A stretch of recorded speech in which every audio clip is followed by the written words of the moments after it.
സംസ്ഥാന സർക്കാരിനെ വെട്ടിലാക്കി CAG report. ചർച്ച തുടരുകയാണ്. ശ്രീ റോണി കെ ബേബി, സംസ്ഥാനത്ത് ഇങ്ങനെ കടം കുമിഞ്ഞുകൂടുകയാണ്. എന്നാൽ സർക്കാർ വക ധൂർത്തിന് ഒരു കുറവുമില്ല. ആകെ കൂടെ എന്തെങ്കിലും കാര്യത്തിൽ പിടിച്ചു വയ്ക്കുന്നത് ഈ സാധാരണക്കാരന്റെ ക്ഷേമ പെൻഷനും DA കുടിശ്ശികയിലും ഒക്കെയാണ്. ബാക്കി കാര്യങ്ങളെല്ലാം യഥാവിധി തന്നെ നടക്കുന്നുണ്ട്. എന്തായാലും കിഫ്ബി എന്നുള്ളത് അധിക ബാധ്യതയാണ് എന്നുള്ളത് CAG റിപ്പോർട്ട് നൽകി കഴിഞ്ഞു. അതിന്റെ അടിസ്ഥാനത്തിലാണ് ചർച്ച. നമുക്കറിയാം 2023 കിഫ്ബിയെ കുറിച്ച് CAG റിപ്പോർട്ടിൽ പരാമർശമുണ്ട്. അത് അധിക ബാധ്യത വരുത്തിവെക്കുന്നു എന്ന് ഉള്ളത്. പക്ഷേ അന്നത് നിയമസഭയിൽ എത്താതെ സർക്കാർ പൂഴ്ത്തിവെക്കുന്ന ഒരു സമീപനം ഉണ്ടായിരുന്നു. എന്തായാലും ഇതൊക്കെ സർക്കാരിന് കൃത്യമായി തന്നെ അറിയാം. എത്രത്തോളം ബാധ്യതയാണ് ഇത്തരത്തിൽ ക്ഷേമ പെൻഷൻ കമ്പനിയും അതോടൊപ്പം കിഫ്ബിയും ഒക്കെ വരുത്തിവെക്കുന്നത്. എന്നിട്ടും പക്ഷേ മാധ്യമങ്ങൾക്ക് മുൻപാകെയും കേന്ദ്ര സർക്കാരിനെതിരെയും ഒക്കെ പറയുന്നത് ഇത് ബജറ്റിന് പുറത്തുള്ള കടമെടുക്കലാണ്. തങ്ങൾക്ക് ആ പരിധി, കടമെടുപ്പ് പരിധിയിൽ ഇതൊന്നും ബാധകമല്ല, ഇത് വരുത്താതെ തന്നെ ബാക്കി തുക കേന്ദ്ര സർക്കാർ നൽകണം എന്നുള്ള സ്ഥിരം വാദവുമായി തന്നെ മുന്നോട്ട് പോയിക്കൊണ്ടിരിക്കുകയാണ്. ഈ കേരളത്തിന്റെ പൊതുകടം ഇങ്ങനെ ചരട് പൊട്ടിയ പട്ടം പോലെ എന്ന് തന്നെ വിശേഷിപ്പിക്കേണ്ടിയിരിക്കുന്നു. ഇങ്ങനെ വാണം പോലെ കുതിച്ചങ്ങ് പോകുമ്പോൾ ഇതിനകത്ത് ഉണ്ടാകുമ്പോൾ ഒരു വലിയ അപകടം കൂടി ഞാൻ ചൂണ്ടിക്കാണിക്കാൻ വേണ്ടി ആഗ്രഹിക്കുക. ഇവിടെ നമ്മുടെ പ്രിയപ്പെട്ട ശ്രീ സതീഷ് വസന്ത് പറഞ്ഞു, കേരളം വിദ്യാഭ്യാസത്തില് വല്ലാതെ മുന്നേറുന്നു, ആരോഗ്യരംഗത്ത് ഒക്കെ ഒരുപാട് മുന്നേറുന്നു. അതിന്റെ ഫലമായിട്ടൊക്കെയാണ് നമ്മൾ വലിയ ഈ സാമ്പത്തിക പ്രതിസന്ധിയിൽ എത്തി നിൽക്കുന്നത്. ഒരു കാലഘട്ടത്തിൽ അത് സത്യമായിരുന്നു. കാരണം മാറി മാറി വന്ന കേരളത്തിലെ ഭരണകൂടങ്ങൾ നമ്മൾ ഏറ്റവും അധികം പണം ചെലവഴിച്ചത് ഹ്യൂമൻ ക്യാപിറ്റലില്ല. അതിന്റെ ഫലമായിട്ട് നമ്മൾ ആരോഗ്യ വിദ്യാഭ്യാസ രംഗത്തൊക്കെ വലിയ നേട്ടങ്ങൾ നമ്മൾ കൈവരിക്കുകയുണ്ടായി.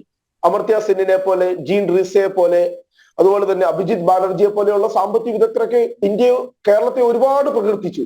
കേരള വികസന മാതൃക തന്നെ ലോകത്തിന് മുമ്പിൽ വലിയ ഒരു അഭിമാനമായി തന്നെ നിലകൊള്ളുന്ന സാഹചര്യം ഉണ്ടായി.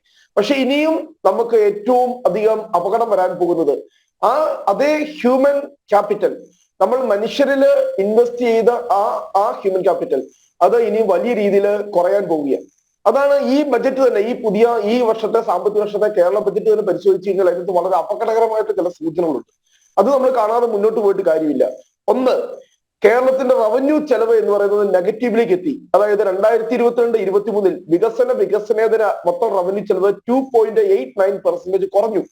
ആ കുറഞ്ഞതിൽ തന്നെ ഏറ്റവും പ്രധാനമായിട്ട് കുറഞ്ഞത് എന്തിനാ CPIയുടെ മന്ത്രിമാർ വലിയ കലാപം ഉണ്ടാക്കിയത്?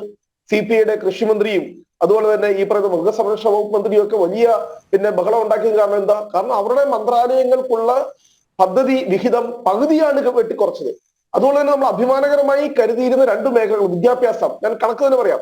2021-22 ബജറ്റിൽ 24,770 കോടിയാണ് വിദ്യാഭ്യാസത്തിന് മാറ്റിവെച്ചതെങ്കിൽ കഴിഞ്ഞ ബജറ്റില് 22,038 കോടി, 2,000 കോടി രൂപ വിദ്യാഭ്യാസ മേഖലയിൽ നമ്മൾ വെട്ടിക്കുറവ് വരുത്തിയിരിക്കുക. ആരോഗ്യരംഗത്ത് 12,012 കോടിയായിരുന്നു 21-22 നമ്മൾ അലോട്ട് ചെയ്തെങ്കിൽ ഈ ബജറ്റിലുള്ളത് 10,095 കോടി, 2,000 കോടി രൂപ അവിടെയും നമ്മൾ വെട്ടിക്കുറവ് വരുത്തിയിരിക്കുക. അപ്പൊ വളരെ അപകടകരമായിട്ടുള്ള ഒരു സൂചന ഇത്. ഇങ്ങനെ നമ്മൾ മുന്നോട്ട് പോയി കഴിഞ്ഞാൽ നമ്മൾ അഭിമാനം എന്ന് കരുതിയിരുന്ന ആരോഗ്യ വിദ്യാഭ്യാസ രംഗങ്ങളിലൊക്കെ കേരളം വല്ലാണ്ട് പുറകോട്ട് പോകുന്ന, കാരണം അതിന്റെ സൂചനകൾ വളരെ വ്യക്തമായി കഴിഞ്ഞു. ഇവിടെ ആശുപത്രികളെ കുറിച്ചൊക്കെ വലിയ രീതിയിൽ ഇടതുപക്ഷത്തിന്റെ വക്താവ് സംസാരിക്കുന്നത് കേട്ടു. നമ്മുടെ ഈ കേരളത്തിലെ സർക്കാർ ആശുപത്രികളിൽ മരുന്നുകൾ ലഭ്യമല്ല എന്ന വാർത്തകൾ വന്നത് ഏതാനും ആഴ്ചകൾക്ക് മുമ്പാ. ഏറ്റവും അടിസ്ഥാനപരമായിട്ടുള്ള പ്രാഥമികമായി ഏറ്റവും പ്രധാനപ്പെട്ട മരുന്നുകൾ പോലും ലഭ്യമല്ലാതായ സാഹചര്യം. കേരളത്തിലെ മെഡിക്കൽ സർവീസ് കോർപ്പറേഷന്റെ അവസ്ഥ എവിടെയാ? ഡേറ്റ് കഴിഞ്ഞ മരുന്നുകൾ കണ്ടുപിടിക്കാതിരിക്കാൻ കൂട്ടത്തോടെ കത്തിക്കുകയും ചെയ്തു. അതെ, ആ കോവിഡ് കാലത്ത് തന്നെ എത്ര കോടി രൂപയുടെ വെട്ടിപ്പ് നടത്തിയത്. നിങ്ങൾ വലിയ കോവിഡ് കാലത്തെ കേരളത്തെ സംരക്ഷിച്ച, കേരളത്തിന് കവചമൊരുക്കിയ, കേരളത്തെ കെട്ടിപ്പിടിച്ച് സംരക്ഷിച്ച നിങ്ങളുടെ അന്നത്തെ ആരോഗ്യമന്ത്രി എന്ന് പറയുന്നത് ലോകായുക്തയുടെ കേസിലെ പ്രതിയാണ്. ലോകായുക്ത പ്രഥമ ദൃഷ്ടിയ പ്രതിയാണ് എന്ന് കണ്ടെത്തി അവർക്കെതിരെ കേസ് ചുമത്തിയിട്ടുണ്ട്. അന്ന് 450 രൂപ വില ഉണ്ടായിരുന്ന PPE കിറ്റ് 1,200 രൂപയ്ക്കും ഒരു 4 രൂപ വില ഉണ്ടായിരുന്ന ഗ്ലൗസ് ഒക്കെ 12 രൂപയ്ക്കും ഒക്കെ വിറ്റ് നിങ്ങൾ ഈ പറയുന്ന കോവിഡ് കാലത്ത് മനുഷ്യൻ ഈയാൻ പാറ്റയെ പോലെ മരിച്ചു വീണപ്പോൾ പോലും അതിനകത്ത് അഴിമതി നടത്തിയും വെട്ടിപ്പ് നടത്തിയും അങ്ങനെ അതുകൊണ്ട് നിങ്ങൾ കേരളത്തിന്റെ ഈ പറയുന്ന ആരോഗ്യ വിദ്യാഭ്യാസ രംഗത്തെ വലിയ കുതിച്ചുകയറ്റം നമ്മൾ പുറകോട്ടാണ്. ഇവിടെ BJPയുടെ വക്താവ് വളരെ കുറ്റം തന്നെ സൂചിപ്പിക്കുകയുണ്ടായി. പൊതുവിദ്യാഭ്യാസ സ്ഥാപനങ്ങളിൽ വലിയ കെട്ടിടങ്ങളൊക്കെ നിങ്ങൾ പണിതിട്ടുണ്ടാവും, പക്ഷെ പൊതുവിദ്യാഭ്യാസ സ്ഥാപനങ്ങളിൽ കുട്ടികൾ വളരെ പുറകോട്ട് പോയിക്കൊണ്ടിരിക്കുക.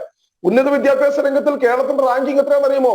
17ാം സ്ഥാനത്താണ് ഇന്ന് കേരളത്തിന്റെ റാങ്കിങ്. അത്രമാത്രം നമ്മൾ പുറകോട്ട് പോയി. ഉന്നത വിദ്യാഭ്യാസ രംഗത്തെ വിദ്യാഭ്യാസ നിലവാരത്തിന്റെ കാര്യത്തിൽ അത്രമാത്രം നമ്മൾ പുറകോട്ട് പോയി. അതാണ് നമ്മുടെ ഇപ്പോഴത്തെ വിദ്യാഭ്യാസ ആരോഗ്യ മേഖലയിലെ അവസ്ഥ.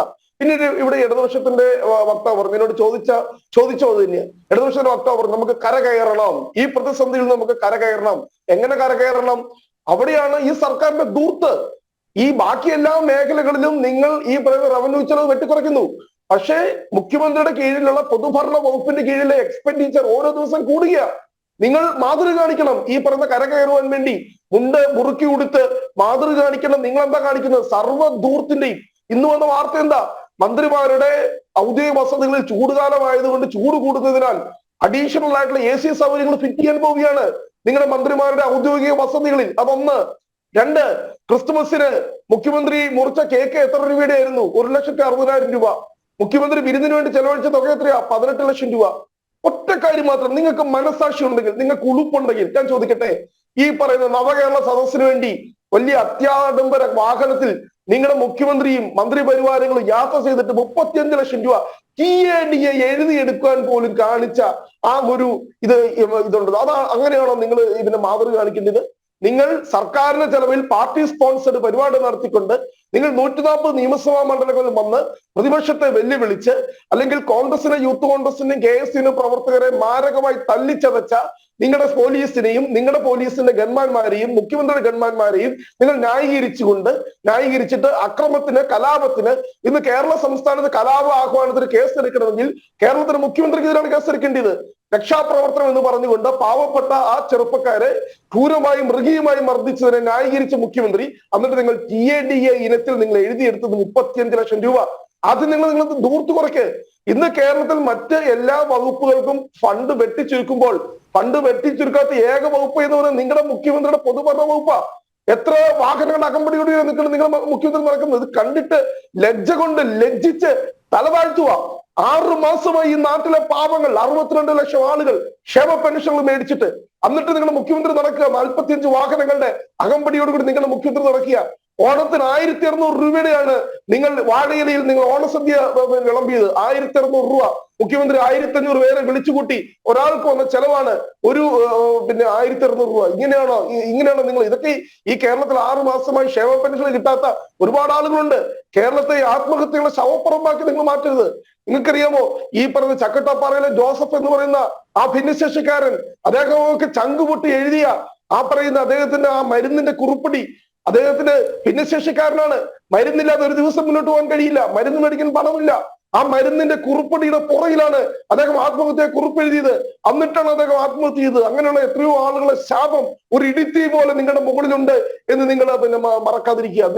ഈ പറയുന്ന നിങ്ങൾ കരകയറണമെന്നും മാതൃക കാണിക്കണമെന്നും മുണ്ട് മുറുക്കി കൊടുക്കണമെന്നും ഉണ്ടല്ലോ, അതിന്റെ ആദ്യം വരേണ്ടത് നിങ്ങളുടെ മുഖ്യമന്ത്രിയുടെ ഭാഗത്താണ്, നിങ്ങളുടെ മന്ത്രിമാരുടെ ഭാഗത്ത്. നിങ്ങൾ ആദ്യം അവരുടെ ദൂർത്ത് കുറയ്ക്കാൻ വേണ്ടി നിങ്ങൾ ആഹ്വാനം ചെയ്യുക. എനിക്ക് ഒറ്റ മിനിറ്റ് തരണം.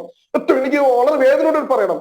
വേദനയോടെയാണ് ഞാൻ പറയുന്നത്. കാരണം ഇടതുപക്ഷമൊക്കെ ഇങ്ങനെയായിരുന്നോ എന്ന് നിങ്ങൾ ചിന്തിക്കുക. ഈ പറയുന്ന മുഴുവൻ അധികാരങ്ങൾ ഒരു വ്യക്തിയിലേക്ക് കേന്ദ്രീകരിച്ചുകൊണ്ടെന്ന് വിമർശിക്കുവാൻ പോലും ആർജവുമില്ലാത്ത, തെറ്റിതിരുത്തലിന്റെയും ഉൾപാർട്ടി ജനാധിപത്യത്തിന്റെയും പാർട്ടി എന്ന് പറയുന്ന CPM ഇന്ന് ആ എത്രയോ വലിയ അഴിമതിയൊക്കെ അല്ലെ. നിങ്ങൾ ഇന്നലെ മാത്യു കുഴൽനാടൻ ഉയർത്തിയ ആരോപണങ്ങൾ ഇന്ന് 48 മണിക്കൂർ കഴിഞ്ഞു. നിങ്ങളുടെ ഒരു ലോക്കൽ കമ്മിറ്റി അംഗമെങ്കിലും ഒരു പ്രസ്താവന ആയി ഇറങ്ങിയിട്ടുണ്ടോ? നിങ്ങളുടെ ന്യായീകരണ തൊഴിലാളികളുണ്ടല്ലോ, നിങ്ങളുടെ ക്യാപ്സൂൾ വിഴുങ്ങുന്ന ആളുകളുണ്ടല്ലോ.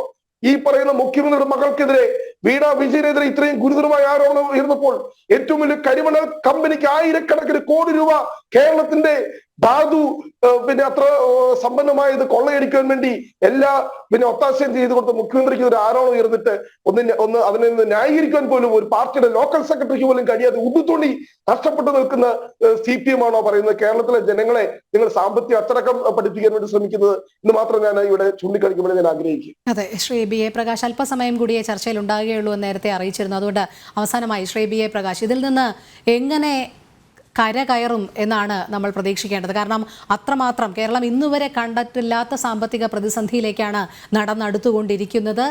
ഇതിൽ നിന്നല്ലേ എങ്ങനെ ഒരു മോചനം ഉണ്ടാകുമെന്നാണ് കരുതേണ്ടത്? ഇതത്ര എളുപ്പമുള്ളൊരു കാര്യമല്ല.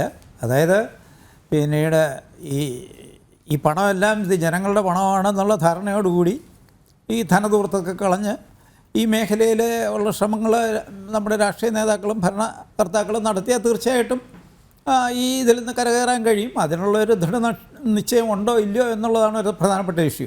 ഞാൻ ഒരു കാര്യം കൂടെ പറഞ്ഞിട്ട് ഈ ചർച്ചയിൽ ഒരു കാര്യം കൂടെ പറയാൻ ഞാൻ ആഗ്രഹിക്കുന്നു. അതായത് നമ്മളിപ്പോൾ കേരളത്തിൻ്റെ ഈ ധനപ്രതിസന്ധി, അതായത് കേന്ദ്ര ധനകാര്യ സംവിധാനങ്ങളുടെ സംസ്ഥാനവും കേന്ദ്രവും തമ്മിലുള്ള ഒരു ബന്ധമുണ്ടല്ലോ, അതിൻ്റെ വെളിച്ചത്തിൽ ആണ് കാര്യങ്ങളൊക്കെ മോശമായി എന്നുള്ള ഒരു വലിയൊരു ആർഗ്യുമെൻ്റ് ഉണ്ട്. ഇപ്പോൾ സംസ്ഥാന സർക്കാർ തന്നെ കേന്ദ്രത്തിൽ ഇപ്പോൾ ഒരു കേസ് പോലും കൊടുത്തിട്ടുണ്ട്.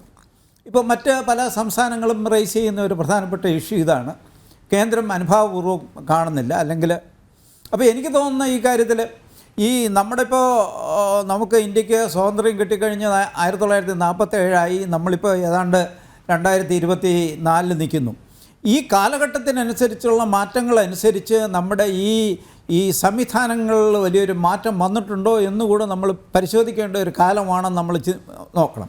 നമ്മളിപ്പോൾ നമ്മളിപ്പോൾ CAG റിപ്പോർട്ടിൻ്റെ ബേസ് ചെയ്തിലാണ് നമ്മൾ വിലയിരുത്തുന്നത്. കാരണം അതാണ് CAG ആണ് ഒരു കോൺസ്റ്റിറ്റ്യൂഷണൽ അതോറിറ്റി. അതോടൊപ്പം തന്നെ കേന്ദ്ര ധനകാര്യ കമ്മീഷനുണ്ട്, അല്ലെങ്കിൽ കേന്ദ്ര സർക്കാരുണ്ട്, അല്ലെങ്കിൽ റിസർവ് ബാങ്ക് ഉണ്ട്. ഈ സംവിധാനങ്ങളുടെ ഒരു വെളിച്ചത്തിലാണ് നമ്മളിവിടെ ഫങ്ഷൻ ചെയ്തുകൊണ്ടിരിക്കുന്നത്. അപ്പോൾ ഇപ്പോൾ പല സംസ്ഥാനങ്ങളും ചൂണ്ടിക്കാണിക്കുന്ന ഒരു കാര്യം, ഈ സംവിധാനം കാലഘട്ടത്തിനനുസരിച്ച് ഈ സംവിധാനങ്ങൾ മാറുന്നില്ല, അല്ലെങ്കിൽ ഈ സംസ്ഥാനങ്ങളുടെ താല്പര്യങ്ങൾക്കനുസരിച്ച് ഈ മൊത്തം സംവിധാനങ്ങൾ മാറാത്തത് ഒരു വലിയൊരു പ്രധാനപ്പെട്ട ഒരു പ്രശ്നമാണ് എന്ന് പല സംസ്ഥാനങ്ങളും പറയുന്നു, കേരളവും പറയുന്നു. കേരളം അതിനെ ആ ഒരു കോണ്ടെക്സ്റ്റിലാണ് ഇപ്പോൾ ഒരു സുപ്രീം കോടതിയിൽ ഒരു കേസ് കൊടുത്തിരിക്കുന്നത്. അപ്പോൾ ഇവിടെ ഒരു കാര്യം എന്താണ്, ഇപ്പോൾ ഒരു ചർച്ചയിലുള്ള ചില വിഷയങ്ങളൊന്ന്, ഈ കേന്ദ്ര ഗവൺമെൻറ്റിന് കോൺസ്റ്റിറ്റ്യൂഷണലായിട്ട് അനാവശ്യമായിട്ട് സ്റ്റേറ്റ് ഗവൺമെൻറ്റിൽ ഇടപെടാനായിട്ടുള്ള കോൺസ്റ്റിറ്റ്യൂഷണൽ റൈറ്റ് ഉണ്ടോ ഇല്ലയോ എന്നുള്ളൊരു ഇഷ്യൂ ഇതിനകത്ത് വരുന്നുണ്ട്. പിന്നെ വേറൊരു കാര്യം, കേന്ദ്ര സർക്കാർ അനാവശ്യമായിട്ട് ഒരു സൗണ്ട് മാനേജ്മെൻറ്റ്, ഫൈനാൻഷ്യൽ മാനേജ്മെൻറ്റിൻ്റെ ഒരു കോൺടെക്സ്റ്റ് ആണോ അല്ലയോ, അതിൻ്റെ പേരിൽ അനാവശ്യമായിട്ട് ഇടപെടുന്നു എന്നുള്ള വേറൊരു അലിഗേഷനുണ്ട്. പിന്നെ അതോടൊപ്പം തന്നെ ഈ ബോറോയിങ് ലിമിറ്റ് ഒക്കെ കേന്ദ്ര സർക്കാർ ആർബിട്രറി ആയിട്ട് ഫിക്സ് ചെയ്യുന്നുണ്ടോ, അത് കേന്ദ്ര സർക്കാരിന് ആപ്ലിക്കബിൾ ആകുന്നില്ല, സംസ്ഥാന സർക്കാരിന് ആപ്ലിക്കബിൾ ആകുന്ന രീതിയിലേക്ക് മാറ്റം വരുത്താനായിട്ട് സംസ്ഥാനങ്ങൾ നിർബന്ധിക്കുന്നു. ആ തരത്തിലുള്ള കേരള ഫിസിക്കൽ റെസ്പോൺസിബിലിറ്റി ആക്ട് ഉണ്ടാക്കണമെന്നുള്ള ഒരു ആർഗ്യുമെൻ്റ് പൊതുവിലുണ്ട്. അതോടൊപ്പം തന്നെ ഏറ്റവും ഒടുവിലിപ്പോൾ പറയുന്ന ഒരു പ്രധാനപ്പെട്ട ഇഷ്യൂ, അതായത് ഈ പബ്ലിക് അക്കൗണ്ട്, അതായത് പബ്ലിക് അക്കൗണ്ടിലുള്ള തുക പണ്ട് ഈ നമ്മുടെ ബോറോയിങ് ലിമിറ്റിൽ കണക്കാക്കിയിരുന്നില്ല, അത് കണക്കാക്കണമെന്ന് കേന്ദ്ര സർക്കാർ ഇൻസിസ്റ്റ് ചെയ്യുന്നു. അതും കേന്ദ്ര ധനകാര്യ കമ്മീഷൻ്റെ ഒരു റെക്കമെൻഡേഷൻ അനുസരിച്ചാണ്. അതിൻ്റെ ആവശ്യമുണ്ടോ? അതോടൊപ്പം തന്നെ ഈ സ്റ്റേറ്റിൻ്റെ ബോറോയിങ് ലിമിറ്റ്, ഏതെല്ലാം തുകയാണ് ഇതിനകത്ത് ചേർക്കേണ്ടത്. ഇപ്പോൾ കിഫ്ബിയുടെ കാര്യത്തിലൊക്കെ വന്നിരിക്കുന്ന ഒരു പ്രധാനപ്പെട്ട ഒരു ഇഷ്യൂ അതാണ്. അപ്പോൾ ഇവിടെ ഇപ്പോൾ എന്താണ്, ഈ ഏതെല്ലാം തുകയാണ് ഇതിനകത്ത് ചേർക്കേണ്ടത്, ഇമാതിരിയുള്ള കാര്യത്തിലും ഉള്ള ചിന്താഗതിയും അല്ലെങ്കിൽ കേന്ദ്ര സർക്കാരിൻ്റെ ഇടപെടലുകളും മൊത്തത്തിൽ സംസ്ഥാന സർക്കാരുകളുടെ ബോറോയിങ് ലിമിറ്റ്, ഇവിടെ ബോറോയിങ് ലിമിറ്റാണ് ഞാൻ പറയുന്നത്, മറ്റു കാര്യങ്ങളല്ല, ബോറോയിങ് ലിമിറ്റിൽ ഒരുപാട് പ്രശ്നങ്ങൾ ഉണ്ടാക്കുന്നു എന്നുള്ള വളരെ വ്യാപകമായിട്ടുള്ള ഒരു ആക്ഷേപം ഇപ്പോൾ നിലനിൽക്കുന്നു. അതാണിപ്പോൾ നമ്മളിപ്പോൾ കറണ്ടായിട്ട് ഇപ്പോൾ സംസ്ഥാന സർക്കാരും കേന്ദ്ര സർക്കാരും തമ്മിൽ എനിക്ക് തോന്നുന്നു അത് വളരെ ഒരു ഹെൽത്തി ആയിട്ടുള്ള ഒരു നടപടി തന്നെയാണ്. ഇതിൽ കുറേ കൂടെ ഒരു വ്യക്തത വേണം. എനിക്ക് തോന്നുന്നു, ഞാനും ഇവിടെ സംസ്ഥാനത്തിൻ്റെ ധനകാര്യ കമ്മീഷനിൽ ഇരുന്ന ആളാണ്, കോൺസ്റ്റിറ്റ്യൂഷൻ പദവിയിൽ ഇരുന്ന ആളാണ്, എനിക്ക് അതിനെപ്പറ്റി അറിയാം. അപ്പോൾ ഇതിനകത്തുള്ള ഒരു കാര്യം എന്താണെന്ന് പറഞ്ഞാൽ, നമ്മൾ പഴയ പ്രാക്ടീസസ് അല്ലെങ്കിൽ പഴയ കാലഘട്ടത്തിന് യോജിച്ച പ്രാക്ടീസസും ഇന്നത്തെ കാലഘട്ടവും തമ്മിൽ ഒരുപാട് വ്യത്യാസം വന്നു. അതിനനുസരിച്ച് ഈ സംവിധാനങ്ങളിൽ മാറ്റം വരാത്തതും മൊത്തത്തിലൊരു സംഘർഷം ഉണ്ടാക്കുന്നില്ലേ എന്നും നമ്മൾ പരിശോധിക്കേണ്ട ഒരു കാലമായിരിക്കുന്നു. അപ്പോൾ ഇത് തീർച്ചയായിട്ടും സുപ്രീം കോടതിയോ അല്ലെങ്കിൽ ഒരു ഇൻഡിപെൻഡൻറ്റ് ജുഡീഷ്യറിയോ ഇത് പരിശോധിച്ച് ഒരു വ്യക്തത വരുത്തുന്നതും എനിക്ക് തോന്നുന്നു ആരോഗ്യകരമായിട്ടുള്ള സംസ്ഥാന കേന്ദ്ര ധനകാര്യ ബന്ധങ്ങൾ അതുപോലെ മെച്ചമായിട്ട് പോകുന്നതിന് സഹായകരമായിരിക്കുമെന്ന് എനിക്ക് തോന്നുന്നു. ശ്രീ BA പ്രകാശ്, ഒരു സംശയം കൂടി. ഇവിടെ കിഫ്ബിയുടെ കാര്യത്തിൽ CAG പറയുന്നുണ്ടല്ലോ, സംസ്ഥാനത്തിന്റെ സാമ്പത്തിക ധനസ്ഥിതി കൂട്ടുന്നതിന് ഉതകുന്ന പ്രവർത്തനങ്ങളൊന്നുമല്ല എന്നുള്ള ഒരു പരാമർശം CAG പറയുന്നുണ്ട്. ഇക്കണ്ട കാലം അത്രയും കിഫ്ബി വഴി സംസ്ഥാനത്തിന്റെ സാമ്പത്തിക ധനസ്ഥിതി അല്ലെങ്കിൽ അടിസ്ഥാന സൗകര്യ വികസനത്തിന് വേണ്ടിയാണ് ഉപയോഗിച്ചത് എന്നാണ് രാഷ്ട്രീയമായി LDF ഉന്നയിക്കുന്നത്. എന്തായാലും ആരോപണ പ്രത്യാരോപണങ്ങൾ വരുന്നതോടൊപ്പം താങ്കളുടെ ഒരു കാഴ്ചപ്പാട് ഈ കിഫ്ബിയുടെ കാര്യത്തിൽ എന്താണ്? അതായത് ഈ കിഫ്ബിയുടെ ഇൻ്റർപ്രിട്ടേഷൻ എങ്ങനെ വരുന്നു, അതായത് കേന്ദ്ര ധനകാര്യ കമ്മീഷൻ പറയുന്നു ഇന്ന ഇത് ചേർക്കണം, അല്ലെങ്കിൽ കേന്ദ്ര ധനകാര്യ കമ്മീഷൻ കൊടുത്തിരിക്കുന്ന ഒരു ശുപാർശയുടെ അടിസ്ഥാനത്തിലാണ് ഇവിടെ തന്നെ ഇപ്പോൾ ഈ പബ്ലിക് പബ്ലിക് അക്കൗണ്ട് എന്ന് പറഞ്ഞൊരു അക്കൗണ്ടുണ്ട്. ആ അക്കൗണ്ടിൽ വരുന്ന തുക കൂടെ ഇതിനകത്ത് ചേർത്തത് ആ തരത്തിലുള്ള ഒരു നിർദ്ദേശം കൊണ്ടെന്നാണ് വന്നിരിക്കുന്നത്. അപ്പോൾ പിന്നെ നേരത്തെയൊക്കെ തന്നെ ഈ തരത്തിലുള്ള, അതായത് പിന്നീട് പബ്ലിക് അക്കൗണ്ടിൽ വരുന്ന തുകകൾ, അതോടൊപ്പം തന്നെ മറ്റ് തരത്തിൽ, അതോടൊപ്പം തന്നെ വേറൊന്നാണെങ്കിൽ പബ്ലിക് സെക്ടർ അണ്ടർടേക്കിങ്സ് എടുക്കുന്ന വായ്പ, ഇതൊക്കെ അതിനകത്ത് ചേർത്തിരുന്നില്ല. അതിപ്പോൾ ഈ അടുത്ത കാലത്ത് അത് ചേർത്തതാണ് സംസ്ഥാനങ്ങൾക്ക് പ്രശ്നമാണ് എന്നുള്ള വാദമുണ്ട്. ഇതെല്ലാം തന്നെ ഞാനീ പറഞ്ഞില്ലേ, ഇപ്പോൾ ഈ CAG ആക്ട് ചെയ്യുന്നത് എങ്ങനെയാണ്, അത് പിന്നീട് കേന്ദ്ര സർക്കാരിൻ്റെ ഒരു നിർദ്ദേശമോ അല്ലെങ്കിൽ അവർ കൊണ്ടുവരുന്ന ഒരു മാനദണ്ഡമോ അല്ലെങ്കിൽ ധനകാര്യ കമ്മീഷൻ കൊണ്ടുവരുന്ന ഒരു മാനദണ്ഡമോ അതിനനുസരിച്ചാണല്ലോ ഇൻ്റർപ്രറ്റ് ചെയ്യുന്നത്. അതിനനുസരിച്ചാണല്ലോ പുതിയ നിയമങ്ങളും പ്രാക്ടീസും വരുന്നു. അപ്പോൾ ഇത് ഇപ്പം പണ്ട് മുതലേ പല സംസ്ഥാനങ്ങളും ആവശ്യപ്പെടുന്ന ഒരു കാര്യം, കേന്ദ്ര സംസ്ഥാന ബന്ധങ്ങളിൽ അല്ലെങ്കിൽ കൂടുതൽ വ്യക്തതയുടെ ഒരു ആവശ്യം ഇല്ലേ എന്ന് നമുക്ക് തീർച്ചയായിട്ടും ചിന്തിക്കേണ്ട ഒരു കാലഘട്ടമായി എന്ന് എനിക്ക് തോന്നുന്നു. ശ്രീ സതീഷ് വസന്ത്, എന്തായാലും സംസ്ഥാന സർക്കാരിൻ്റെ കെടുകാര്യസ്ഥത, ധനവിനിയോഗത്തിലെ കെടുകാര്യസ്ഥതയൊക്കെ അക്കമിട്ട് നിരത്തി തന്നെയാണ് CAG റിപ്പോർട്ട് പുറത്തു വന്നിരിക്കുന്നത്. LDF സർക്കാർ കടുത്ത പ്രതിരോധത്തിൽ തന്നെയാണ് എന്ന് പറഞ്ഞാൽ അതിൽ തെറ്റില്ലല്ലോ. നോക്കൂ, സാമ്പത്തിക പ്രതിസന്ധി ഉണ്ടെന്ന് എല്ലാവർക്കും അറിയാം. അത് ഗവൺമെൻറ് അംഗീകരിച്ചാണ്, നിങ്ങൾക്കറിയാമല്ലോ. അത് ബഹുമാനപ്പെട്ട ധനകാര്യമന്ത്രി നിയമസഭയിൽ എന്ന് പറഞ്ഞു തന്നതില്ല. പക്ഷേ ഇവിടെ പ്രകാശ് സാർ പറഞ്ഞാൽ ഒന്ന് രണ്ട് കാര്യം, പഴയ ഇൻ്റർപ്രിട്ടേഷൻ കാര്യം എന്ന് വെച്ചാൽ കാലാകാലങ്ങളിൽ പഴയ കാര്യങ്ങളിൽ പല കാലങ്ങൾ വന്നിട്ടും ആ കാലോചിതമായി മാറ്റങ്ങൾ സെൻട്രൽ ഗവൺമെൻറ്റില്ല. ഇതെന്താണ് ഒരു ഫെഡറൽ സിസ്റ്റത്തിന്? നമ്മൾ ആദ്യമേ പ്രിയാമ്പിളിൽ തന്നെ പറയുന്നുണ്ട്, ഒരു ഫെഡറൽ സിസ്റ്റത്തിൽ കൂടിയാണ് ഇന്ത്യ പോകുന്നത്. അത് വലിയേട്ടൻ ചെറിയേട്ടൻ എന്നുള്ള ഭാവം ഇതൊന്നും വേണ്ട. എന്തുകൊണ്ടാണ് കേരളത്തിലെ മുഖ്യമന്ത്രി MLA-മാർ MP അവിടെ ചെന്ന് സമരം ഉണ്ടാക്കേണ്ടി വന്നു? തൊട്ടടുത്ത് അതിന് മുമ്പ് നമ്മളെ കോൺഗ്രസിൻ്റെ വക്താവുണ്ട്, അതിൻ്റെ തലേദിവസം കർണാടകയിലെ മന്ത്രിമാരും ശിവകുമാറും അവിടുത്തെ സിദ്ധരാമയ്യ എല്ലാം കൂടെ പോയി സമരം ചെയ്തെന്തിനാണ്? എല്ലാ സ്ഥലത്തും ഇത് പ്രശ്നമുണ്ടെന്നേ. കേന്ദ്ര ഗവൺമെൻറ് നമ്മളെ BJP ഗവൺമെൻറ് അല്ലാത്ത എല്ലാ സംസ്ഥാനങ്ങൾക്കും ഇതുപോലത്തെ പ്രശ്നങ്ങൾ ഉണ്ടാക്കി വെച്ചിട്ടുണ്ടെന്ന്. അത് കേന്ദ്രം കൊടുക്കേണ്ട സംവിധാനങ്ങളൊന്നും കൊടുക്കുന്നില്ല, അവിടെ എല്ലാം വെട്ടിക്കുറച്ചിരിക്കുന്നത്. എന്താണ് ബോറോയിങ് ലിമിറ്റഡ്? നമ്മൾ ഒരു സംസ്ഥാനത്തിന് കിട്ടുന്ന കേന്ദ്രത്തിന് എത്ര വേണമെങ്കിൽ എടുക്കാം. ഇപ്പോൾ പോലെ ഈ CAG ആരെ കൺട്രോളിലാണ്? കേന്ദ്ര ഗവൺമെൻറ് ഒരു കൺട്രോളിലല്ലേ ഇരിക്കുന്നത്, അല്ലാതെ ഇതിൻ്റെ ഇതിലല്ലോ. നമ്മൾ ഞാൻ ഇത് പറയുന്ന വെച്ചപ്പം തന്നെ BJP-യുടെ വക്താവ് ED ഉപയോഗിച്ച് കേന്ദ്ര സർക്കാർ രാഷ്ട്രീയ ലാഭം കൊയ്യുന്നു എന്നുള്ളതുപോലെ CAG-യും ഇനിയിപ്പോൾ കേന്ദ്ര സർക്കാരിന്റെ കയ്യിലാണ്. ഞാൻ പറയുന്നത് മോളിൽ നിന്നുള്ള നിർദ്ദേശം അനുസരിച്ചല്ലേ ധനകാര്യ കമ്മീഷൻ്റെയൊക്കെ നിർദ്ദേശം അനുസരിച്ചല്ലേ CAG-ക്ക് പറ്റുള്ളൂ. അവരുടെ നോംസ് അനുസരിച്ചല്ലേ, അല്ലാതെ CAG-ക്ക് പ്രത്യേക ഒരു ഇതൊന്നുമില്ലല്ലോ. അതാരാണ് കൊടുക്കുന്ന നിർദ്ദേശം? മേളിൽ നിന്നുള്ള കേന്ദ്രത്തിൻ്റെ ധനകാര്യ കമ്മീഷൻ സഹിതം പറഞ്ഞിട്ടില്ലെന്ന്. കിഫ്ബിയുടെ നമ്മളെ കടമെടുപ്പ് പരിധിയിലും അല്ലെങ്കിൽ സംസ്ഥാന ബഡ്ജറ്റിൻ്റെ വിഹിതയിലും കൊണ്ടുവരണമെന്ന് പറഞ്ഞിട്ടില്ല. എവിടെയെങ്കിലും പറഞ്ഞിട്ടുണ്ടോ? നിങ്ങളൊന്ന് പരിശോധിച്ച് നോക്കൂ.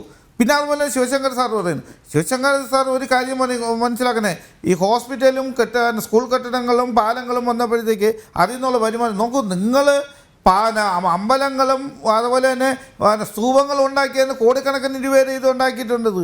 അതിലൊന്നും എന്താണ് വരുമാനം നിങ്ങൾക്ക് വന്നിട്ടുണ്ടത്? നിങ്ങളത് ഹോസ്പിറ്റലിൽ കെട്ടുന്നേ. ഈ നമ്മൾ ഈ കേരളത്തിലൊന്നും ഇത് ഓക്സിജൻ കിട്ടാതെയും അല്ലെങ്കിൽ മരുന്ന് കിട്ടാതെയൊന്നും കുട്ടികളൊന്നും ചത്തിട്ടില്ലെന്നില്ല, മരിച്ചിട്ടുമില്ല. നിങ്ങളത് മനസ്സിലാക്കണം. നമ്മളെ UP-യിലൊക്കെ എങ്ങനെയാണ് സംഭവിച്ചത്? അതൊന്നും പറയില്ല സാറേ. ഇവിടുത്തെ ആരോഗ്യ മേഖലയെ പറ്റിയോ അതോ വിദ്യാഭ്യാസ മേഖലയെ പറ്റിയോ നിങ്ങൾക്ക് ഇത് ഒരു ജീവിത നിലവാരത്തെ പറ്റിയോ കേരളത്തിൻ്റെ ഓരോ ജീവിത നിലവാരത്തെ പറ്റിയും നിങ്ങൾക്ക് ഏത് വ്യക്തിയാണ്, നമ്മളെല്ലാം ഇരിക്കുന്ന അങ്ങനെയാണല്ലോ. ഏക വ്യക്തിയും കേരളത്തിലുള്ള ഒരു വ്യക്തിക്കും അങ്ങനെ പറയാനുള്ള ഏത് മേഖലയിലെടുത്താലും നമുക്ക് ഈ എല്ലാം നമുക്ക് സുഭിക്ഷമായി നടക്കാൻ പറ്റുമല്ലോ. നമ്മൾ കുറച്ച് കടമെടുത്ത് നമ്മൾ ഈ സംസ്ഥാനത്തിൻ്റെ വികസനത്തിനാണ് ഉപയോഗിക്കുന്നത്. ആരും കൊണ്ടുപോകണമെന്നില്ല. ഈ വികസനത്തിന് കുറച്ച് കടമെടുക്കേണ്ടി വരും. ആ പദ്ധതി അത് ഉടനെ നമുക്ക് റിട്ടേൺ കിട്ടുമെന്ന് വെച്ചാൽ റിട്ടേൺ കിട്ടില്ല. കാലങ്ങൾ വരുമ്പോഴത്തേക്ക് അതിൻ്റെ റിട്ടേൺ കിട്ടിയിരിക്കും, ഒരു സംശയവുമില്ല. നമ്മൾ സെസ് ആയിരുന്നാലും നമ്മൾ റോഡ് സർവീസ് ചാർജ് ആയിരുന്നാലും നമുക്ക് കിട്ടേണ്ട സംവിധാനം വരണതേ ഉള്ളൂ. ആ ഡെവലപ്പ് ചെയ്തുകൊണ്ടിരിക്കുന്നേ ഉള്ളൂ. അതിന് ആ സമയത്താണ് ഈ കിഫ്ബിയുടെ പൈസയും കൂടി ഈ കടമെടുപ്പ് പദ്ധതിയിലും അല്ലെങ്കിൽ സംസ്ഥാന വിഹിതത്തിലും കൂടി ചേർത്ത് നമുക്ക് കിട്ടേണ്ട പൈസയും കിട്ടില്ല, കേന്ദ്ര ഗവൺമെൻറ് നമുക്ക് തരേണ്ട ഇതും തരില്ല, നമുക്ക് കടമെടുക്കാനുള്ള പദ്ധതി നടപ്പിലാക്കില്ല. ഇത് വന്നാൽ ഇത് ഈ കേരളം മാത്രമല്ലല്ലോ പറയുന്നത്, പല സംസ്ഥാനങ്ങളും പറയുന്നില്ലേ, ഈ കേരളം മാത്രമല്ലല്ലോ പറയുന്നത്. കേരളത്തിൻ്റെ ഒരു കൺസ്യൂമർ സ്റ്റേറ്റ് ആയതുകൊണ്ടാണ് നമുക്ക് ഇത്രയും പ്രയാസം. ബാക്കിയുള്ള ഒന്നുമില്ലെങ്കിൽ അവർക്ക് പ്രൊഡക്ഷനെങ്കിലും ഉണ്ട്. തമിഴ്നാട് എന്നാലും കർണാടക എന്നാലും ആന്ധ്ര എന്നാലും അവർക്ക് ഒന്നുമില്ലെങ്കിൽ അവിടെ പ്രൊഡക്ഷനുകളുണ്ട്. ഇവിടെ കേരളത്തിനെ സംബന്ധിച്ച് അങ്ങനെ ഒരു സംവിധാനം ഇല്ല. അത് നമ്മൾ എങ്ങനെ വരുത്താനുള്ള സംവിധാനം നേരത്തെ പറഞ്ഞാൽ അത് നമ്മൾ കൊണ്ടുവന്നേ പറ്റൂ. നമുക്ക് ഈ കടമെടുപ്പ് നമുക്ക് ഇന്നലെ നാളെ ദോഷം ചെയ്യും, ഇല്ല എന്നൊന്നും പറയുന്നില്ല. അത് സമ്മതിച്ചതിന് ബഹുമാനപ്പെട്ട ധനകാര്യമന്ത്രി പറഞ്ഞിട്ടുള്ളത്. അതുകൊണ്ടാണല്ലോ സുപ്രീം കോടതി നമ്മൾ പോയത്. സുപ്രീം കോടതിയിൽ സുപ്രീം കോടതി വെരിഫിക്കേഷൻ അത് സത്യം ഉണ്ടായിരുന്നല്ലേ നിങ്ങൾ ഒന്ന് സംസാരിക്കൂ. അത് ഇന്ന് സംസാരിച്ച് അതിൻ്റെ റിസൾട്ട് ഒന്നും വന്നിട്ടില്ലല്ലോ, അത് ഇനിയല്ലേ വരുള്ളൂ. അപ്പം ഇത് 100% കേന്ദ്ര ഗവൺമെൻറ് സംസ്ഥാനങ്ങൾ ഫെഡറൽ സംവിധാനത്തിനെ ഇല്ലാതാക്കുന്നു എന്ന് എല്ലാ സ്റ്റേറ്റുകളും, നമ്മളെ സംസ്ഥാനം മാത്രമല്ല പല സ്റ്റേറ്റുകളും ഇതിലേക്ക് വരണം. അതിൽ ഈ കോൺഗ്രസിൻ്റെ പ്രതിനിധി sir professor sir Roni sir ഇങ്ങനെയൊക്കെ പറയുമ്പോഴത്തേക്ക് ഒന്ന് പരിശോധിക്കണം. എല്ലാം നമ്മളെ LDFൻ്റെ ഗവൺമെൻറ് അല്ലെങ്കിൽ നമ്മൾ ചെയ്തതെല്ലാം തെറ്റാണെന്നുള്ള രീതിയിൽ ജനങ്ങളെ തെറ്റിദ്ധരിപ്പിക്കുന്ന രീതിയിൽ സംസാരിക്കുന്നത് ശരിയായ നടപടിയല്ല. ശരി ശ്രീ PR ശിവശങ്കർ, എന്തായാലും കഴിഞ്ഞ കുറേ വർഷങ്ങൾക്ക് മുൻപ് കേട്ട ചില ന്യായീകരണങ്ങൾ കേൾക്കുകയുണ്ടായി. പ്രതിമയുണ്ടാക്കിയാൽ പട്ടിണി മാറുമോ, ബഹിരാകാശത്തേക്ക് റോക്കറ്റ് വിക്ഷേപിച്ചാൽ പട്ടിണി മാറുമോ എന്നൊക്കെ. അതിനൊക്കെ കാലോചിതമായ മാറ്റം വന്നുവെന്നാണ് കരുതിയത്. പക്ഷേ വീണ്ടും അതേ ആവർത്തനം തന്നെ വന്നു. എന്തായാലും കൺട്രോളർ ആൻഡ് ഓഡിറ്റർ ജനറലിന് കൊടുക്കുന്ന നയങ്ങൾ കേന്ദ്ര സർക്കാരിൻ്റെയാണ്. അവർ അതിൻ്റെ പിൻബലത്തിലാണ് ഇത്തരം റിപ്പോർട്ടുകൾ ഉണ്ടാക്കുന്നത് എന്നാണ് ആരോപണം.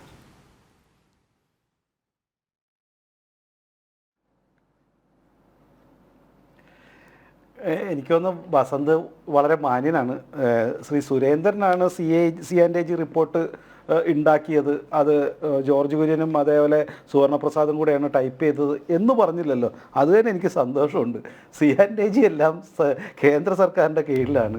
അത് കേന്ദ്രത്തിലെ മന്ത്രിമാരും അതുപോലെ തന്നെ ഫിനാൻസ് ഡിപ്പാർട്ട്മെൻറ്റാണ് നിയന്ത്രിക്കുന്നതെന്നൊക്കെ പറഞ്ഞാൽ ഞാൻ എന്തുത്തരം പറയാൻ. ഇത് കേൾക്കുന്നവരും അദ്ദേഹം വീട്ടിൽ പോയി ആലോചിക്കട്ടെ അതിൻ്റെ യഥാർത്ഥ സ്ഥിതി എങ്ങനെയാണ്.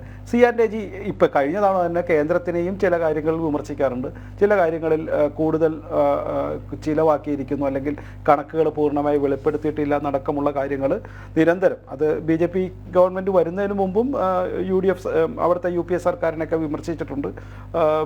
പല സർക്കാരുകളും വീണ്ടുണ്ട്. അത് കാരണം ഒരു ഭരണത്തിൻ്റെയും കീഴിലല്ല എന്ന് സാധാരണ മനുഷ്യർക്കറിയാം. ഞാനത് അവിടെ വെച്ച് നിർത്തുന്നു. 2, അദ്ദേഹം പറഞ്ഞത് കേരളത്തിലെ ആശുപത്രികളുടെ ഗുണനിലവാരത്തെക്കുറിച്ച് പറഞ്ഞപ്പോൾ അമ്പന്നൂരിലെ അജിത അട്ടപ്പാടിയിൽ അരിവാൾ അസുഖം വന്നിട്ട് മരുന്ന് കിട്ടാണ്ടാണ് കഴിഞ്ഞ ഡിസംബറിൽ 2023 ഡിസംബർ 20-ാം തീയതി വന്നു EMS ആശുപത്രിയിലേക്ക് കൊണ്ടുപോകുന്ന വഴി കോട്ടത്തറ ആശുപത്രിയിൽ മരുന്നില്ലാണ്ട് കൊണ്ടുപോകുന്ന വഴിയാണ് മരിച്ചത്. സംസ്ഥാനത്തെ പല കോഴിക്കോട് മെഡിക്കൽ കോളേജിൽ വെള്ളമില്ലാന്ന് പറഞ്ഞ് കുറച്ച് നാൾ നമ്മൾ സമരം കിടക്കുന്നത് കണ്ടു.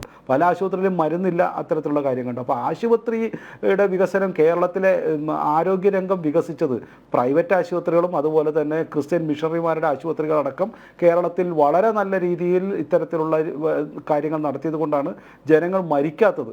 അതുപോലെ തന്നെ മറ്റുള്ള ആളുകളുടെ ആരോഗ്യവും ഉയർന്ന രീതിയിൽ നിൽക്കുന്നത് മറ്റു പല കാരണം കൊണ്ടുകൂടിയാണ്. അത് കേരളത്തിലെ കമ്മ്യൂണിസ്റ്റ് പാർട്ടിയുടെ ഗുണം കൊണ്ടൊന്നുമല്ല. 1940 മുതൽ കേരളത്തിലെ ആശുപത്രികളും 80 മറ്റുള്ള സംസ്ഥാനങ്ങളെക്കാൾ ഉന്നത നിലയിലുമായിരുന്നു. ഞാനത് അവിടെ കൊണ്ട് നിർത്തുന്നു. അദ്ദേഹം ചോദിച്ചത് സാമ്പത്തിക പ്രതിസന്ധി എങ്ങനെ വന്നു എന്ന് അദ്ദേഹം ഈ ചർച്ചയുടെ ഈ അവസാന പാരഗ്രാഫിൻ്റെ മുൻപ് ചോദിക്കുകയുണ്ടായി. സത്യത്തിൽ അവിടെയാണ് നമ്മൾ ഈ കേരളത്തിൻ്റെ സാമ്പത്തിക പ്രതിസന്ധിയുടെ ബേസിക് ഇഷ്യൂ എന്താണ് എന്ന് നമ്മൾ പഠിക്കേണ്ടത്.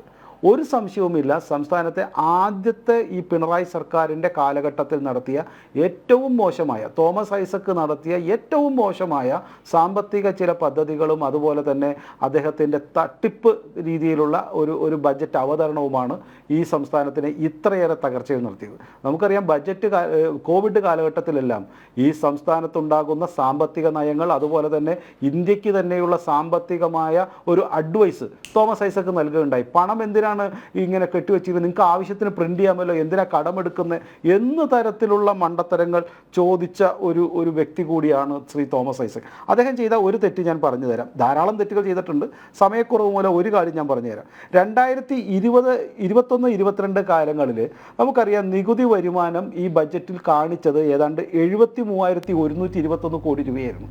73,121 കോടി രൂപയുടെ വരുമാനം കാണിച്ചപ്പോൾ അതിൻ്റെ തൊട്ട് മുമ്പിൽ 2022 സത്യത്തിൽ കേരളത്തിന് കിട്ടിയത് എത്രയാണെന്ന് അറിയുമ്പോഴാണ് ഇതിൻ്റെ തട്ടിപ്പിൻ്റെ ആഴം മനസ്സിലാക്കുന്നത്. അതായത് ഇത്തരത്തിൽ ഈ പറയുന്ന കോവിഡ് കാലഘട്ടങ്ങൾക്ക് മുൻപ് പോലും 58,340 കോടി രൂപയാണ് നികുതി വരുമാനമായി സംസ്ഥാന സർക്കാരിന് കിട്ടിയത്. അപ്പോൾ ഈ കോവിഡ് കാലഘട്ടങ്ങളിൽ പോലും തങ്ങൾക്ക് ഈ പറയുന്ന 41% വർധനവ് നികുതി തീരുമാനത്തിൽ ഉണ്ടാകും എന്ന് കണക്ക് കൂട്ടിയിട്ട് സംസ്ഥാന സർക്കാരിനെയും ജനങ്ങളെ പറ്റിച്ച ഒരു സാമ്പത്തിക കാര്യ വിദഗ്ധൻ എന്ന് വേഷം കെട്ടിയ ഒരു കള്ള സാമ്പത്തിക വിദഗ്ധനാണ് ശ്രീ തോമസ് ഐസക്. എങ്ങനെയാണ് 41% വരുമാനം ഉണ്ടാകുന്നത്? എന്തിനാണ് അദ്ദേഹം 41% വരുമാനം നികുതിയിൽ ഉണ്ടാകുമെന്ന് ജനങ്ങളെ തെറ്റിദ്ധരിപ്പിച്ചത്? ഞാൻ നേരത്തെ സൂചിപ്പിച്ചതുപോലെ ഈ 41% ജനങ്ങൾക്ക് നികുതി വർധനവ് ഉണ്ട് എന്ന് കാണിച്ചിട്ടാണ് ഈ പറയുന്ന വരുമാന വർധനവ് 23,642 കാണിച്ചിട്ട് സംസ്ഥാനത്തെ ഉദ്യോഗസ്ഥർക്ക് ശമ്പളം കൂട്ടുവാനായിട്ടുള്ള വക മാറ്റി ചെലവഴിച്ചത്, അല്ലെങ്കിൽ അതിനുള്ള ബഡ്ജറ്റ് മാറ്റിവെച്ചത്. അപ്പോൾ വരുമാനം കൂടും എന്ന് പറഞ്ഞുകൊണ്ട് നികുതി വരുമാനം കൂട്ടി എന്ന് പറഞ്ഞുകൊണ്ട് ശമ്പളത്തിനുള്ള തുക മാറ്റിവെക്കുകയും സത്യത്തിൽ അതിൻ്റെ 15,430 കോടി രൂപ വരുമാനത്ത് ഈ പറയുന്ന നികുതി വരുമാനത്തിൽ നിന്ന് മാറ്റിക്കൊണ്ട് അത് അധിക ചിലവ് കണ്ടുപിടിച്ചപ്പോൾ സത്യത്തിൽ 23,647 കോടി രൂപ വരുമാനം ഇല്ലാതായി. അപ്പോൾ വലിയ രീതിയിലുള്ള വരുമാനക്കുറവ് ഉണ്ടാവുകയും നമുക്ക് അധിക ചിലവായിട്ട് 15,430 കോടി രൂപ ഉണ്ടാവുകയും ചെയ്തു എന്നുള്ളതാണ്. ഇതുകൊണ്ടാണ് സംസ്ഥാനത്ത് ഓരോ മാസവും ഇത്രയേറെ വലിയ ചിലവ് ഉണ്ടാകുന്നത് കൊണ്ടാണ് കേരളത്തിൻ്റെ സാമ്പത്തിക സ്ഥിതി ഏറ്റവും മോശമായി തകർന്നു പോയതും ഇത്തരത്തിൽ നമ്മൾ അനുഭവിക്കുന്നതും. രണ്ടാമത്തെ കാര്യം, ഇവർ പടിപടിയായി സംസ്ഥാനത്തിൻ്റെ ജനങ്ങളെ കൊള്ളയടിക്കുകയാണ്. ഇപ്പോൾ ഞാനൊരു ഉദാഹരണം കൂടി മാത്രം പറയാം. സംസ്ഥാനത്ത് വൈദ്യുതി ചിലവ് എത്രയാണ്? സാധാരണക്കാരന് നിന്ന് 8.5 രൂപ, 8 രൂപ 50 പൈസയാണല്ലോ ഏതാണ്ട് ഒരു യൂണിറ്റിന്. മറ്റ് സംസ്ഥാനങ്ങൾക്ക് എത്രയാണ്? എന്തുകൊണ്ടാണ് ശ്രീ സതീഷ് അത് കണക്കാക്കാത്തത്? BJP ഭരിക്കുന്ന ഗോവയിൽ ഇതിൻ്റെ 10-1 പോലും ഇല്ല, സ്വന്തം ഹൈഡൽ പദ്ധതി പോലും ഇല്ലാത്ത ഗോവയിൽ 4 രൂപ 40 പൈസയ്ക്ക് ഒരു സാധാരണക്കാരന് ഒരു യൂണിറ്റ് വൈദ്യുതി കിട്ടുന്നു. അതുപോലെ തന്നെ ഗുജറാത്തിൽ, എന്ത് പറഞ്ഞാലും ഗുജറാത്തിലേക്കാണല്ലോ 5 രൂപ 20 പൈസയ്ക്ക് കിട്ടുന്നു. ഇനി യോഗി ആദിത്യനാഥിൻ്റെ UP പോലും 5 രൂപ 50 പൈസയ്ക്ക് കിട്ടുന്നു. കർണാടകയിൽ 7 രൂപ, തമിഴ്നാട്ടിൽ 6 രൂപ. പക്ഷെ കേരളത്തിൽ 8 രൂപ 50 പൈസയ്ക്ക് ഇത്രയേറെ ഹൈഡൽ പ്രൊജക്റ്റുള്ള, ഇത്രയേറെ നദികളും ഇത്രയേറെ ഉൽപ്പാദനവുമില്ല കേരളത്തിൽ മാത്രം 8 രൂപ 50 പൈസയ്ക്കാണ് ഇന്നും വൈദ്യുതി കിട്ടുന്നത്. ഇതെന്തുകൊണ്ട് സംഭവിക്കുന്നു? ധൂർത്തിൻ്റെ ഏറ്റവും വലിയ ഒരു കാരണമാണ് ഈ KSEBയുടെ. അപ്പോൾ പെട്രോളിൻ്റെ വലിപ്പം ഇത് കൂടുമ്പോൾ ഈ KSEBയുടെ ഇത്തരത്തിലുള്ള ഓരോ യൂണിറ്റിൻ്റെയും വർധനമനുസരിച്ചിട്ട് സംസ്ഥാനത്ത് ഉൽപ്പന്നങ്ങളുടെ വിലയും കൂടുന്നുണ്ട്. അതുപോലെ തന്നെ ഉൽപ്പാദകർ കേരളത്തിൽ നിന്ന് വിട്ടുപോകുന്നുണ്ട്. കാരണം തൊട്ടപ്പുറത്തെല്ലാം ഒരു യൂണിറ്റിന് 2 രൂപ കുറവുണ്ടെങ്കിൽ തമിഴ്നാട്ടിലേക്കും കർണാടകയിലേക്കും ഇവിടുത്തെ ഫാക്ടറികൾ മാറുന്നുണ്ട്. ഇതെല്ലാം മനസ്സിലാക്കിക്കൊണ്ട് കേരളത്തിൽ എന്തുകൊണ്ട് ഇത്രയേറെ റോ മെറ്റീരിയലിന് ഫ്രീ ആയി കിട്ടുന്ന വെള്ളം ഉപയോഗിച്ച് നടത്തുന്ന ഹൈഡൽ പവറിൽ ഏതാണ്ട് 80% പ്രൊഡ്യൂസ് ചെയ്യുന്ന കേരളത്തിലെ ഇലക്ട്രിസിറ്റി ബോർഡിൽ എന്തുകൊണ്ടാണ് 8 രൂപ 50 പൈസ വരുന്നത് എന്ന് പഠിക്കാതെ, എന്തുകൊണ്ടാണ് സംസ്ഥാനത്തിൻ്റെ വരുമാനത്തിൽ 85% പെൻഷനും ശമ്പളവുമായി പോകണമെന്ന് പഠിക്കാതെ, അതല്ലെങ്കിൽ സംസ്ഥാനത്ത് ഞാൻ മനസ്സിലാക്കുന്നത് കേരളത്തിലെ പാവപ്പെട്ട ആദിവാസികൾക്കും ഷെഡ്യൂൾ ട്രൈബ്സിനും അതുപോലെ തന്നെ വികലാംഗർക്കും പാവപ്പെട്ട വാർദ്ധക്യകാല പെൻഷനും നൽകാതെ സംസ്ഥാനത്തെ MLA-മാർക്കോ മന്ത്രിമാരുടെയോ പ്രൈവറ്റ് സെക്രട്ടറിമാർ പെൻഷൻ വാങ്ങിക്കില്ല എന്ന നിയമം കൊണ്ടുവന്നാൽ ഇവിടെ എല്ലാം ലാഭമാവും. കാരണം എല്ലാ പെൻഷനും നൽകി, വാർദ്ധക്യകാല പെൻഷനും വിധവാ പെൻഷനും അതുപോലെ തന്നെ വികലാംഗ പെൻഷനും നൽകിയതിന് ശേഷം മാത്രമേ സംസ്ഥാനത്തെ മന്ത്രിമാരുടെ സെക്രട്ടറിമാരും മന്ത്രിമാരും MLA-മാരും പെൻഷൻ മേടിക്കുകയുള്ളൂ, ശമ്പളം മേടിക്കുകയുള്ളൂ എന്ന് വെച്ചാൽ ഇവിടുത്തെ മുഴുവൻ ഉദ്യോഗസ്ഥർ പറ്റുമെങ്കിൽ IAS അവിടെയും ചില പ്രശ്നങ്ങളുണ്ട്. ശിവശങ്കർ, CAG-യുടെ ഗുരുതര കണ്ടെത്തലുകൾ ക്ഷേമ പെൻഷന്റെ കാര്യത്തിലുമുണ്ട്. അനർഹർ ധാരാളം കയറിപ്പറ്റി എന്നാണ് CAG-യുടെ കണ്ടെത്തലിലുള്ളത്, നേരത്തെയുള്ള CAG-യുടെ കണ്ടെത്തലിലുള്ളത് ക്ഷേമ പെൻഷനുകളിൽ. ശ്രീ ശിവശങ്കർ പൂർത്തീകരിക്കാം. പലതവണ ക്ഷേമ പെൻഷനുകൾ ഡയറക്റ്റ് ബെനിഫിറ്റ് ട്രാൻസ്ഫർ കേന്ദ്ര സർക്കാർ കേന്ദ്ര സർക്കാർ നൽകുന്നത് പോലെ ഈ ആധാർ റിപ്പോർട്ട് അനുസരിച്ചിട്ട് അല്ലെങ്കിൽ ഡയറക്റ്റ് ബാങ്കിലേക്ക് ട്രാൻസ്ഫർ ചെയ്യാതെ സംസ്ഥാനത്തെ സ്വകാര്യ അല്ലെങ്കിൽ ഈ ഓരോ ബാങ്കുകൾ വഴി അതുപോലെ തന്നെ സഹകരണ ബാങ്കുകൾ വഴിയും എല്ലാം നടത്തുന്നതിൻ്റെ 80% മാത്രമാണ് സംസ്ഥാനത്തെ സാധാരണ ആൾക്കാർക്ക് കിട്ടുന്നത്. ഏതാണ്ട് 20% സംസ്ഥാനത്തെ CPM നേതാക്കൾക്കോ അല്ലെങ്കിൽ അവർ പറയുന്ന ആൾക്കാർക്കോ അനർഹർക്കോ ആണ് കിട്ടുന്നതെന്ന് പണ്ടേ മുതൽ പറയുന്നതാണ്. അപ്പോൾ ഡയറക്റ്റ് ബെനിഫിറ്റ് ട്രാൻസ്ഫർ ഇതുപോലെ ഇലക്ട്രോണിക് ട്രാൻസ്ഫർ ചെയ്യാണ്ട് ആധാർ മുഖേനയുള്ള ട്രാൻസ്ഫർ ചെയ്യാണ്ട് ഇത്തരത്തിലുള്ള സഹകരണ ബാങ്കിലൂടെ എല്ലാം നടത്തുന്നതിൽ തന്നെ വലിയ തട്ടിപ്പുണ്ട്. ഇത്തരം തട്ടിപ്പുകൾ ഒഴിവാക്കുവാനായിട്ട് ഞാൻ പറയുന്നത് മുഴുവൻ എല്ലാ ഈ പറയുന്ന വികലാംഗർക്കും അതുപോലെ തന്നെ വിധവകൾക്കും അതുപോലെ തന്നെ വാർദ്ധക്യകാല പെൻഷനും നൽകിയതിനു ശേഷം മാത്രമേ ഞങ്ങൾ ശമ്പളം വാങ്ങിക്കുകയുള്ളൂ എന്ന് ഇത്തരത്തിലെ മന്ത്രിമാരും അവരുടെ സെക്രട്ടറിമാരും IASകാരും നിശ്ചയിച്ചാൽ അന്ന് ഈ കേരളത്തിൻ്റെ ഈ പറയുന്ന ബഡ്ജറ്റ് വിഹിതം എല്ലാം കൂടും, കൃത്യമായ വരുമാനം വരും. കാരണം അവർക്ക് ശമ്പളം മേടിക്കുവാനായിട്ട് കൃത്യമായി എല്ലാ പെൻഷനുകളും കൃത്യമായി നൽകുന്ന ഒരു കാലഘട്ടം വരും. ആ കാലഘട്ടത്തിലേക്കാണ് നമ്മൾ ജനങ്ങൾ ഈ സർക്കാരിനെ എത്തിക്കേണ്ടതും മുന്നേ നയിക്കേണ്ടത് മാധ്യമങ്ങളുമാണ്. ശ്രീ റോണി കെ ബേബി, ഒരു മിനിറ്റ് കൂടി, താങ്കൾക്ക് എന്താണ് കൂട്ടിച്ചേർക്കാനുള്ളത്? അല്ല, ഇവിടെ പ്രിയപ്പെട്ട ശ്രീ സതീഷ് വസന്ത് പറഞ്ഞു ഈ കിഫ്ബി കൊണ്ട് പിന്നെ ആർക്കും വലിയ നേട്ടമൊന്നും ഉണ്ടാകുന്നില്ല, പാർട്ടിക്കാർക്കും ഭരണമുന്നണിക്കും ഒരു നേട്ടമൊന്നും ഉണ്ടാകുന്നില്ല. ഈ കിഫ്ബി വഴി നടപ്പാക്കിയ പദ്ധതികളിൽ ബഹുഭൂരിപക്ഷം ഊരാളുകൾ എന്ന് പറയുന്ന സൊസൈറ്റിക്കാണ് പോയിരിക്കുന്നത്. ഏതെങ്കിലും അതിനെക്കുറിച്ചൊക്കെ ആരോപണങ്ങൾ ഉയരുന്നുണ്ട്, അന്വേഷണം നടക്കട്ടെ. അതുപോലെ തന്നെ കിഫ്ബിയുമായി ബന്ധപ്പെട്ട മസാല ബോണ്ട് ഏതെങ്കിലും കൃത്യമായ അന്വേഷണം നടക്കുന്നുണ്ട്. ആ മസാല ബോണ്ടിൽ ഇൻവെസ്റ്റ് ചെയ്തിരിക്കുന്നൊക്കെ ലാവ്ലിൻ, SNC ലാവ്ലിൻ എന്നൊക്കെ കേട്ട് കഴിഞ്ഞാൽ സഹാക്കന്മാരൊക്കെ ഇപ്പൊ ഞെട്ടി പറക്കും. ഏതൊക്കെ SNC ലാവ്ലിനുമായി ബന്ധമുള്ള കമ്പനികളൊക്കെ ഈ മസാല ബോണ്ടിൽ ഇൻവെസ്റ്റ് ചെയ്തിട്ടുണ്ട് എന്നൊക്കെയുള്ള വാർത്തകളും ഒക്കെ പുറത്തു വരുന്നുണ്ട്. അപ്പോൾ ഈ പറയുന്ന കിഫ്ബി കേരള സർക്കാരിനല്ല, കേരളത്തിന് ഇത്രയും ഏകലും ഈ 2 വർഷം കഴിയുമ്പം ഇവരുമൊക്കെ അധികാരത്തിൽ നിന്ന് പോകും. പിണറായി വിജയനും സംഘവും ഈ തിരുട്ട് സംഘവും ഈ അഴിമതി സംഘവും കൊള്ളക്കാരൊക്കെ അങ്ങോട്ട് മാറും. അത് കഴിഞ്ഞ് ഇതിന്റെ ബാധ്യത ആരുടെ മേല? ഇതിന്റെ ബാധ്യത വരാൻ പോകുന്ന ഈ നാട്ടിലെ സാധാരണക്കാരെ ജനങ്ങളുമില്ല. ഇന്ന് തന്നെ ഈ ചർച്ചയിൽ പങ്കെടുക്കുന്ന ഞാനും നമ്മളെല്ലാവരും ഉൾപ്പെടും. നമ്മളുടെ ആളോഹരി കടം എത്രയാ? 1.25 ലക്ഷം രൂപയാണ് നമ്മളെല്ലാം ഇന്ന് ഈ ആളോഹരി കടത്തിലൂടെ നമ്മൾ ജീവിക്കുന്നത്. ഈ നാളെ സുപ്രഭാതത്തിൽ അല്ലെങ്കിൽ അടുത്ത നിമിഷം കേരളത്തിൽ ജനിച്ചു വീഴാൻ പോകുന്ന ഒരു പിഞ്ചു കുഞ്ഞിന്റെ പോലും തലയിൽ വരാൻ പോകുന്ന കടഭാരം എന്ന് പറയുന്നത് 1.25 ലക്ഷം രൂപയാണ്. ആരാ നമ്മൾ അനുഭവിക്കേണ്ടത്? ഇവര് ഈ തട്ടിപ്പൊക്കെ നടത്തി എങ്ങ് പോകും. ഇതിന്റെ ബാധ്യത. പിന്നെ ഒരു കാര്യം കൂടെ ഇവിടെ പ്രിയപ്പെട്ട സതീഷ് വസന്ത് പറഞ്ഞു, തമിഴ്നാട്ടിൽ ഉത്പാദനം നടക്കുന്നു അല്ലെങ്കിൽ കർണാടകയിൽ വലിയ പ്രൊഡക്ഷൻ നടക്കുന്നു, എന്തുകൊണ്ട് നമ്മുടെ കേരളത്തിൽ അതിനു വേണ്ടി നമ്മൾ ശ്രമം നടത്തിക്കൂടാ? ഈ ബജറ്റിൽ തന്നെ നോക്ക്, ദയനീയമാണ്. ഇന്ത്യയിലെ ഏറ്റവും അധികം മൂലധന ചെലവ് കുറവുള്ള സംസ്ഥാനം, അതിനുവേണ്ടി ഫണ്ട് മാറ്റിവെക്കുന്ന കേരളമാണ്. വെറും 16,738 കോടി രൂപയാണ് ഈ ബജറ്റിൽ ഈ പറഞ്ഞ ക്യാപിറ്റൽ എക്സ്പെൻഡിച്ചർ. സെൻട്രൽ ഗവൺമെന്റ് പോലും 65%. ഞാൻ സെൻട്രൽ ഗവൺമെന്റ് പോളിസികൾ ന്യായീകരിച്ചെന്നല്ല പറയുന്നത്. അതിനകത്ത് ഞങ്ങൾക്ക് അതിനുള്ള വിയോജിപ്പുണ്ട്. വലിയ പദ്ധതികളിലേക്ക് പണം മുടക്കുന്നു, ഞങ്ങൾക്ക് വിയോജിപ്പുണ്ട്. എന്നാലും ഈ പറയുന്ന ക്യാപിറ്റൽ എക്സ്പെൻഡിച്ചറിന് വേണ്ടി 65%-ഓളമാണ് സെൻട്രൽ ഗവൺമെന്റ് മാറ്റി വെക്കുമ്പോൾ നമ്മൾ വെറും 1%, 2%. ഈ ക്യാപിറ്റൽ ഇൻവെസ്റ്റ്മെന്റ് നടക്കുന്നില്ലെങ്കിൽ എങ്ങനെ പ്രൊഡക്ഷൻ ഉണ്ടാവും, എങ്ങനെ പ്രോഫിറ്റ് ഉണ്ടാവും, എങ്ങനെ റവന്യൂ ഇൻകം കൂടും? ഇവിടെ കേരളം കടക്കാൻ പോകുന്ന അതിഭയങ്കരമായ സാമ്പത്തിക പ്രതിസന്ധിയിലേക്കാണ് നമ്മൾ കടക്കാൻ പോകുന്നത്. അതിന്റെ ഒന്നാമത്തെ പ്രതിയും ഉത്തരവാദിയും നിങ്ങളുടെ സർക്കാരിന്റെ, പിണറായി വിജയൻ സർക്കാരിന്റെ ഈ ഫിനാൻഷ്യൽ മിസ്മാനേജ്മെന്റ് തന്നെയാണ്. നിങ്ങൾ എത്രമാത്രം മൂടി വെക്കാൻ ശ്രമിച്ചാലും ഇന്ന് പറയുന്നത് CAG ഇനിയും കേന്ദ്ര ഗവൺമെന്റ് ആളായി. കാരണം CAG നയപരമായ കാര്യങ്ങൾ പരിശോധിക്കേണ്ടതില്ല. ഫിനാൻസ് കമ്മീഷൻ എന്ത് തീരുമാനിക്കുന്നു എന്നൊന്നും നീതി ആയോഗ് എന്ത് തീരുമാനിക്കുന്നു എന്നും നയപരമായ കാര്യങ്ങളല്ല CAG. അത് നമുക്ക് അതിന്റെ പ്രാഥമിക അറിവുണ്ടെങ്കിൽ അറിയാം. കണക്കുകളുടെ കളി മാത്രമേ CAG പരിശോധിക്കാറുള്ളൂ. നയപരമായ വിഷയങ്ങൾ CAG-യുടെ പരിഗണനയിൽ വരുന്നതല്ല. നിങ്ങളുടെ ക്യാപ്സ്യൂൾ വേകാൻ പോകുന്നില്ല എന്നുകൂടി പറയാൻ വേണ്ടി ആഗ്രഹിക്കുന്നു. ചർച്ചയുടെ സമയം പൂർണ്ണമാവുകയാണ്. ധനകാര്യ വകുപ്പിന്റെ കെടുകാര്യസ്ഥതകൾ അക്കമിട്ട് നിരത്തിയായിരുന്നു CAG റിപ്പോർട്ട്. സ്വന്തം വരുമാനം മാറ്റി കിഫ്ബിയുടെ കടമെടുപ്പിന്റെ പലിശയ്ക്ക് മാത്രം കോടികൾ ചിലവഴിക്കുന്നത് ആശങ്കയ്ക്കിടയാക്കുന്നു എന്നായിരുന്നു CAG പരാമർശം.